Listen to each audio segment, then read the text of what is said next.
Before you file a LLC, apply for a DOT number, and spend $40,000 on a truck, just stop. Okay? The first decision is not your business name. It's what kind of freight you want to haul, because that determines the truck that you need, how much insurance is going to cost, and which registrations that you'll need. Here are your trucking options. You basically have four common options. Okay? First is your cargo van. It's cheaper to buy, easy to drive, usually gets better fuel mileage. It works for small expedited loads, medical deliveries, auto parts, and local courier work. The downside is limited space, lower paying loads, and you can't assume a cargo van automatically means you don't need authority. If you're hauling regulated freight for money across the state lines, you still need to get an operating authority, interstate MC number. Next is your box truck. A 16 to 26 foot box truck gives you more load options without jumping straight into a tractor trailer. If you want to stay non-CDL, pay close attention to the GVWR on the manufacturer's label. It tells you the vehicle is rated like 26,000 pounds or less, but towing can push you into CDL territory, so you have to make sure that you are under that. Don't just look at the box length. Check the payload capacity, inside height, dock height, liftgate capacity, maintenance history, whether the truck is diesel or gas. For me, I just realized the other day that if you get the swing door, 26 foot, you can actually get one that has a higher height, and that means you can actually back into certain dock doors.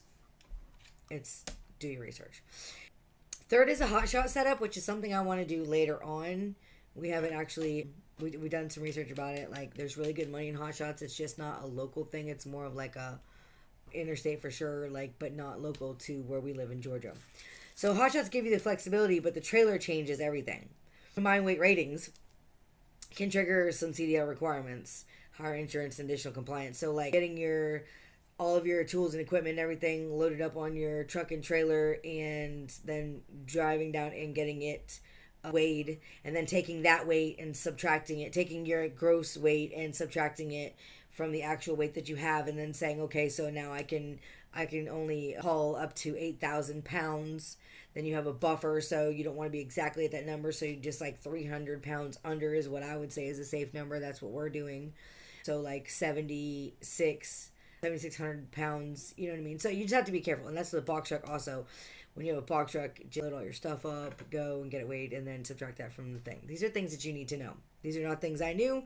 These are things I learned along the way, or am learning along the way, because guess what? This is day one for us. So yeah, so then you have the semi-truck. Okay, it gives the most freight options, but also comes with the highest startup cost. Fuel, bill, maintenance risks, insurance expenses. Do not start with a semi-truck for $160-something thousand because it looks like the real trucking option, okay? Pick the equipment that fits the freight and the budget that you actually have. And we'll get into the budget thing later, because this was a big deal. It's definitely starting up a business.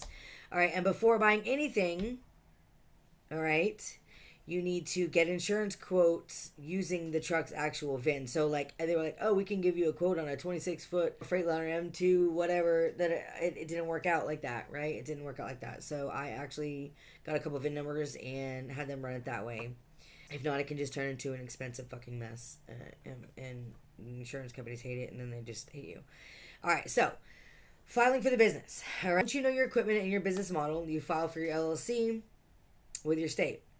For us in Georgia, you file the articles of organization through the Secretary of State.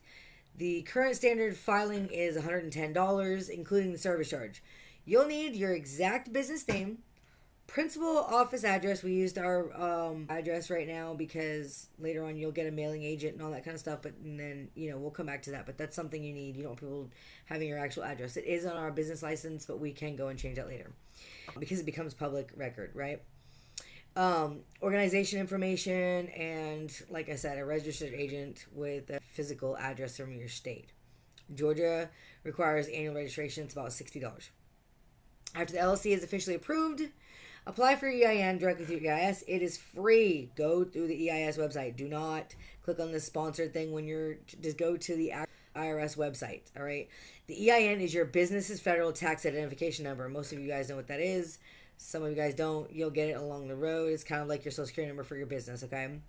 Again, don't pay any of these random websites to get it for you. Make sure the legal name matches your LLC paperwork exactly.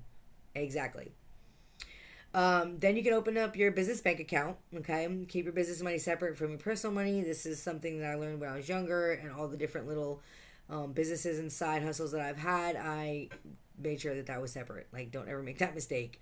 If you're going to start a business, your business doesn't pay for your bills. Your bills pay for themselves through your, like my 9 to 5, my husband's 9, like we don't actually take our bill money into our business and pay it with our bill money. Like our business, this is separate. So the business pays for the business and we pay for our personal at home. Okay.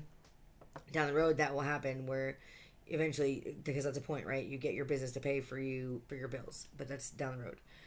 Your DOT and your MC authority, okay? So your U.S. DOT number identifies the company for safety and compliance. Interstate commercial vehicles rated for operating above 10,000 pounds generally require one. Operating authority is different. All right, if you're a for-hire carrier transporting regulated freight across the state lines, you'll generally need an operating authority. The current FMCSA fee is $300. It's non-refundable, so don't guess when you're selecting your authority type. Make sure if you got a chat GPT, that sucker, then fucking do that because it's going to help you.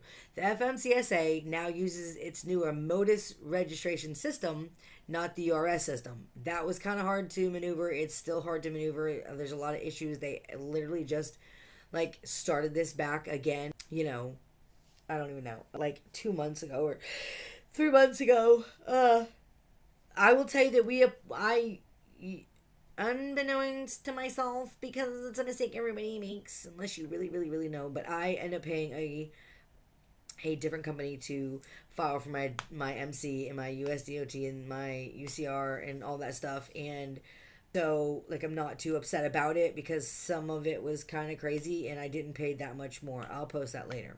So yeah, so after applying for your insurance company, you got to file for proof of coverage for FMCSA, and process agent company files your BOC3. Okay, so for non-hazardous for-hire property carriers, FMCSA currently requires at least 300,000 in liability, below 10,001 pounds, and 750,000 at 10,001 pounds or more.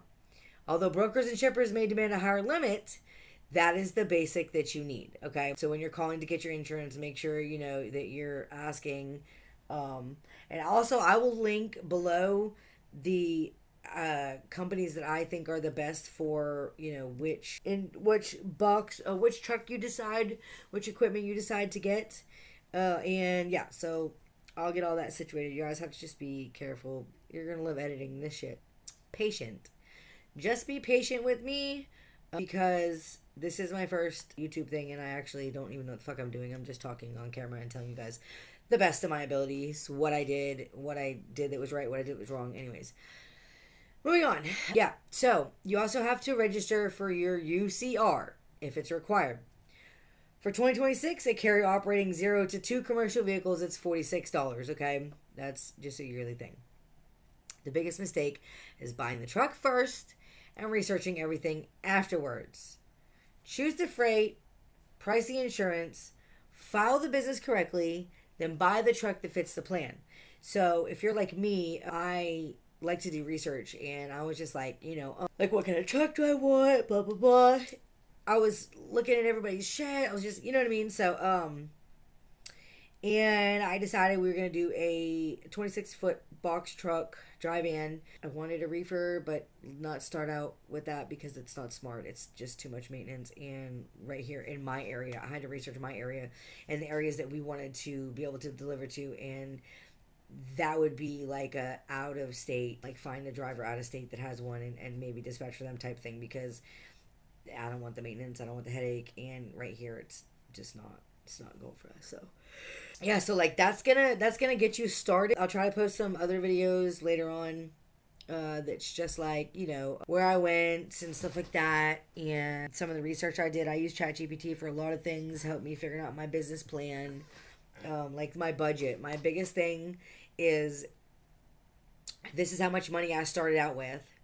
Okay, $20,000. I started out with $20,000, and $20,000 I allocated 1,000 to this, and then I allocated 2,000 for reserve, or 3,000 reserve, 3,000 for maintenance reserve, stuff like that. So, and I just was like, hey, like, help me figure out a business plan so that I can budget down to the penny, right? And then I did that business plan with the amount that I had said I was gonna spend, like 13.5 for a truck, and then went through that, and then I said I was going to spend 17.5 for a truck, and then just kind of went through that. So just, you definitely utilize ChatGPT or whatever AI that you use, and kind of go through that and crunch the numbers and see like exactly what's going to happen. Like, you can ask Chat, hey, like, what do I need, to set aside, and what do I need for buffers, like what am I looking at here really with insurance and everything like that, and it actually will help you out a lot. So